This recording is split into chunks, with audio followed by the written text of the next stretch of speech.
Hey there, a while ago Rick Beato uploaded a video where he stated that today's lyrics are kinda pathetic, and I felt like talking about it, so here we are. I want to make something very clear from the offset. I have great respect for Beato as a musician, teacher, and online person in general. His channel is fantastic, and he is far more talented than I will ever be. I'm 25 years old and I'm currently studying at a university. When he was my age, he was teaching at one. However, one of the greatest things about art, in my opinion, is that everyone can have an opinion on it, since at the end of the day, the quality of the art is kind of subjective. And that's what I intend to present to you today, because I don't necessarily disagree with the fundamental message in Beato's video, but I do think it's flawed. In the video, Rick uses Jack Harlow's song Loving on Me as an example of horrible lyrics, and I don't disagree. They're pretty terrible and the melody sounds kind of bad. And later in the video, Rick argues that lyrics don't matter to most people, but they do matter in general. And I don't really have a problem with this either. I think he's correct to say this. But where I think Rick misses the mark is in the very foundation of the discussion that he sets up. Because it seems to me like he's evaluating the quality of Harlow's art based on a set of standards that's pretty far removed from what Harlow's music is intended to do. Let me explain what I mean by that. In general, as I see it, there are like two types of music currently existing. There's one type that we'll call music as content. This is quippy, it's catchy, and it's typically fairly short, and it probably doesn't try to say all that much. Lovin' on Me by Jack Harlow is a perfect example of this. I don't know this, but I imagine there are thousands of TikToks using this particular track. And then there's music that's made with more of an, for lack of a better term, artistic approach. This is music that can also be catchy and quippy, but it is fundamentally different in the way that it sets out to move you. It is music made with the express purpose of saying something. It is music as art. I think this framework works well in terms of analyzing current musical outputs. And the reason for that is because it seems to me like there is a lot of music that is made expressively for content. You can also see this in the way that musicians promote themselves on the internet as creating online personas before they try to release any music. I don't think this inherently is a bad thing. I'm doing much the same thing because I would like to release some music at some point, but I would also like, an audience first. So don't take this as criticism of content creation.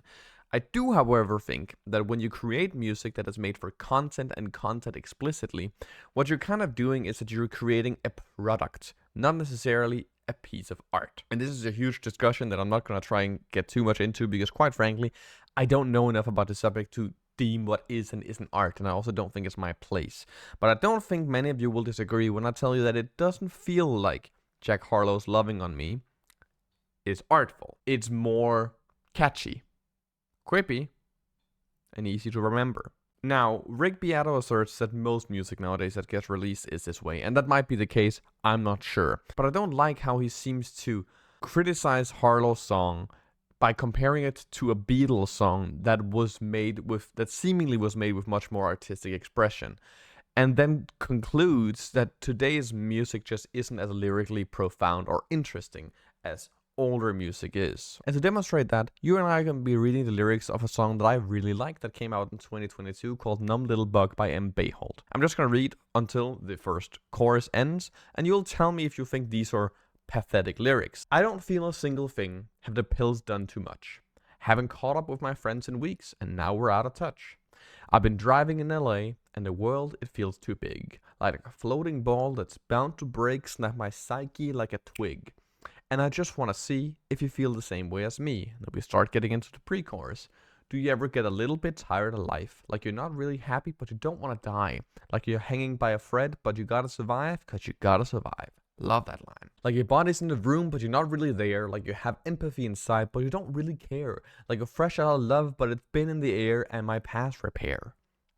Beautifully profound questions here. A little bit tired of trying to care when I don't. A little bit tired of quick repairs to cope.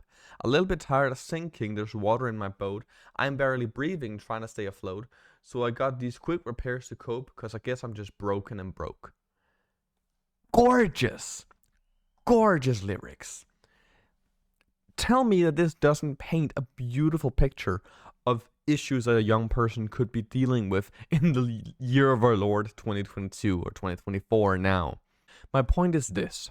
If you're going to be judging music made for content by the criteria you have for music made as art, you're probably bound to find the music exceedingly boring, and you're bound to fail in your analysis. And that's not to say we shouldn't criticize music that hasn't been made with the express purpose of moving us or challenging us, but rather that we should be aware that we're preaching to no one when we do this. I doubt these habits or this way of writing and this way of producing music is going to change just by us pointing to something better and saying, hey, this is more artful, this is more effortful, this is more beautiful, because that's what music is supposed to be, right? I think the only thing we as listeners and as critics, I guess, I don't really like lumping myself in that category because I just react to stuff and say my opinion, but I guess that is what a critic is. I don't think we get to do anything about this if we criticize it from like a modality it isn't meant to fit into. So, what can we as listeners do to try and resolve this issue? Well, first of all, I think it's important to point out that this isn't like the end of the world or anything. Again, there is plenty of music that's beautifully written in many genres. I chose this because I think it's pop music, right? And that's what Rick is talking about. But if you want an example of fantastic, relatively new writing in metal music, go listen to Blackbird by Alter Bridge and tell me you're not gonna cry your eyes out, or Alleviate by Leprous. Gorgeous music. This is not gonna change unless we as listeners try to appreciate the art in music, rather than its ability to keep the silence away. Thanks for watching. I hope you have a very great day. Bye.